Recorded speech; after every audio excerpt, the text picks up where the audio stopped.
నలుసైన అంటుకోని హృదయాలు తలపులోతున ఆడమగలని గురుతులేని పసివాళ్ళు మాటలాడుకోకున్న మరి తెలుపుకున్న భావాలు ఒకరికొకరు ఎదురుంటే చాలులే నాట్యమాడు ప్రాణాలు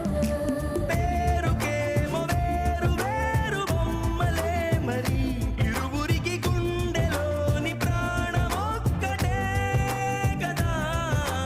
బహుశా బ్రహ్మ పొరపాటు ఏమో ఒకరే ఇద్దరు అయ్యారు ఏ కన్ను ఎప్పుడు చదవని పుస్తకమై వీరు చదివేస్తున్నారానందంగా ఒకరిని ఇంకొకరు మనలోని ప్రాణం అమ్మ మనదై